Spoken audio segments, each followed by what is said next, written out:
The full 8 years Obama was president, he ran around orchestrating the New World Order right under our noses.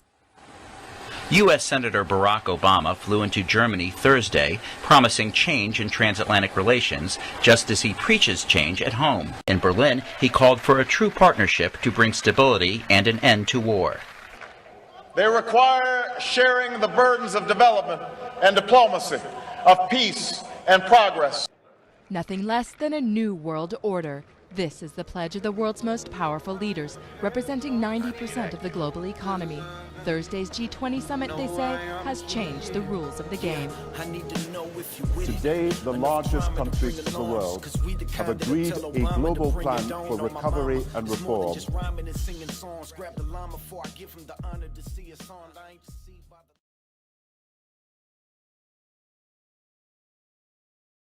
And the president outlined his vision of a new world order in which the U.S. would participate fully, one rooted on 4 basic principles. Non-proliferation and disarmament, the promotion of peace and security, the preservation of our planet, and a global economy that advances opportunity for all people. The time has come for the world to move in a new direction. We must embrace a new era of engagement based on mutual interest and mutual respect, and our work must begin now. What the White House is trying to do here is really refocus the country's attention back to the economy, but when we think of this speech, it really is going to be more thematic than substantive. The president's going to be talking about middle-class fairness. You'll likely hear this line, that the American economy works best when it grows from the middle. Just rhyming and singing songs. Grab the line before I give them the honor to see us on. I ain't deceived by the lies they fed all the public, exposing devil's hands. We cutting heads off of puppets. Yes, we living in the police state, but we see it. That's why we the ones.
This summit is going to be special.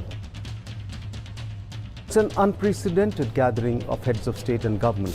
Civil society, academia, the private sector. It's the first time where we have over 150 confirmations from heads of state and heads of government. Even the Pope is going to be here.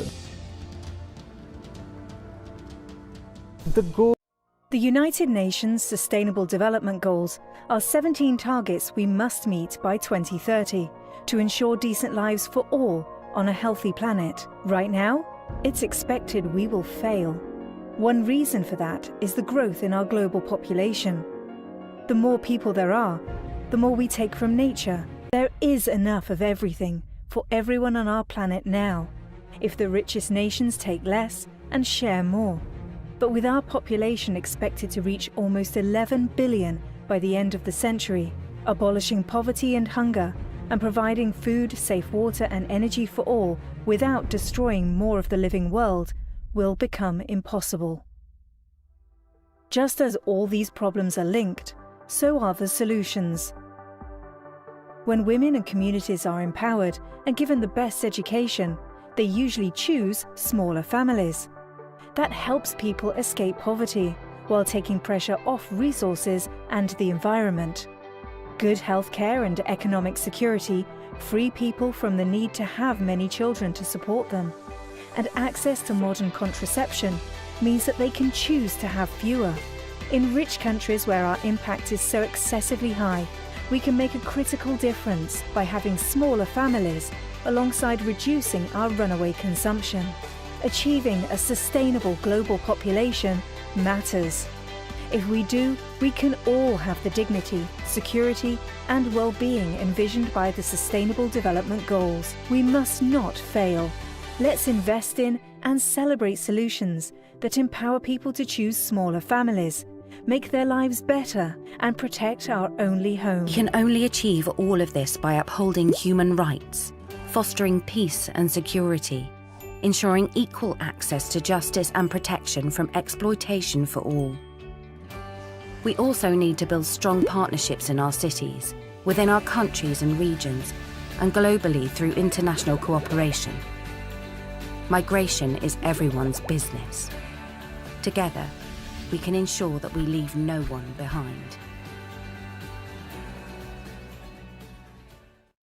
We cannot leave people behind. Every nation, all of our nations must invest in the education and health and skills of our women and girls. And I have to say, I do not have patience for the excuse of, well, we have our own ways of doing things. I understand,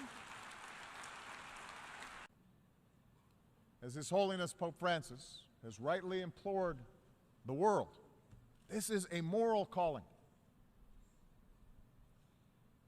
In just 2 months, the world has an opportunity to unite around a strong global agreement.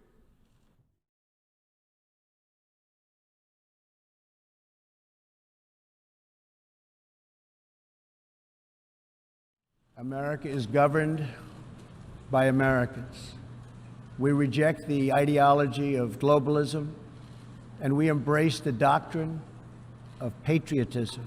The United States will provide no support and recognition to the International Criminal Court. As far as America is concerned, the ICC has no jurisdiction, no legitimacy, and no authority. Around the world, responsible nations must defend against threats to sovereignty, not just from global governments, but also from other new forms of coercion and domination. Once upon a time, there was a bat.